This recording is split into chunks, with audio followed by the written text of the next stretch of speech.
स्वागत करते हैं आप सभी का हमारे इस वीडियो में।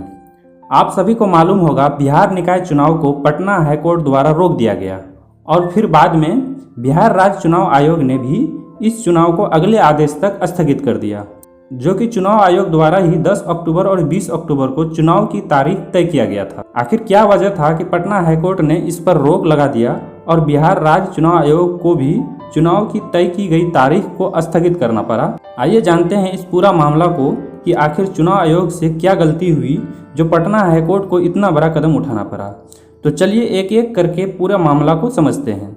शुरू करने से पहले हम आपसे एक रिक्वेस्ट करते हैं कि अगर आप इस चैनल पर नए हैं, इस लाल रंग वाला सब्सक्राइब बटन को दबाकर चैनल को सब्सक्राइब जरूर कर लें। तो चलिए शुरुआत से देखते हैं पूरे मामला को। बिहार के राज्य निर्वाचन आयोग ने बीते 9 सितंबर को ऐलान किया था कि बिहार में नगर निकाय चुनाव की प्रक्रिया 2 चरणों में पूरी की जाएगी, जिसमें बताया गया था कि राज्य में पहले चरण की चुनाव 10 अक्टूबर को और दूसरे चरण की 20 अक्टूबर को मतदान होगा। इस अनाउंसमेंट के तहत राज्य में 261 नगर निकायों में चुनाव होना था, जिसमें 19 नगर निगम, 88 नगर परिषद और 154 नगर पंचायतों के लिए चुनाव होना था। और इस चुनाव के लिए आरक्षण व्यवस्था, जो कि इस मामले का मेन जड़ है, वो पुरानी आरक्षण व्यवस्था को ही लागू किया गया था और ये आरक्षण व्यवस्था पूरे मामले का असली वजह बन गया। तो आइए हम पहले थोड़ा सा जान लेते हैं कि आखिर पुराना आरक्षण व्यवस्था क्या था। तो देखिए, बिहार में स्थानीय स्वशासन के लिए चुनावों में ST, SC और OBC के लिए 50% तक का आरक्षण का प्रावधान किया गया है। इसमें ST और SC के लिए सीटों का आरक्षण उनकी जातियों की जनसंख्या और कुल सीटों की संख्या के अनुपात के आधार पर तय किया जाता है और ST, SC के लिए सीटों के आरक्षण के बाद बचे सीटों में OBC के लिए आरक्षित सीटों की संख्या कुल सीटों की 20% के आसपास होती है, लेकिन इससे अधिक नहीं। इस प्रकार से सभी प्रकार के आरक्षण 50% के अंदर ही होती है।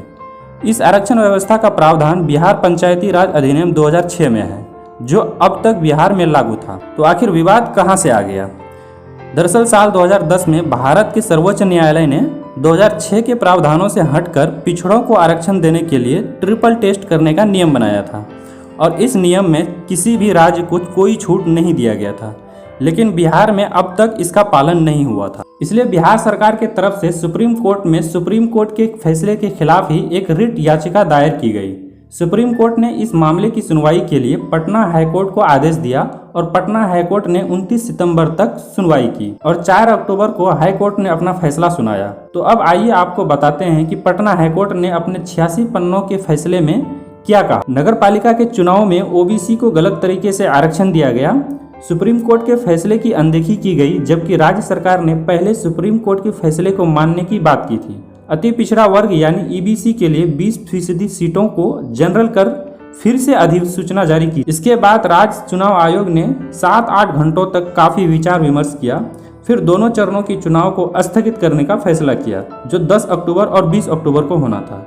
हाईकोर्ट के इस फैसले का बिहार सरकार ने विरोध किया और इस फैसले को सुप्रीम कोर्ट में चुनौती देने की बात की। अब आगे क्या होता है इस मामले में, वो वेट एंड वॉच की विषय है। उम्मीद करते हैं आप सभी को यह वीडियो अच्छा लगा होगा, इसलिए वीडियो को लाइक करें, शेयर करें और ऐसे ही इन्फॉर्मेटिव वीडियोस के लिए हमारे चैनल को सब्सक्राइब जरूर करें।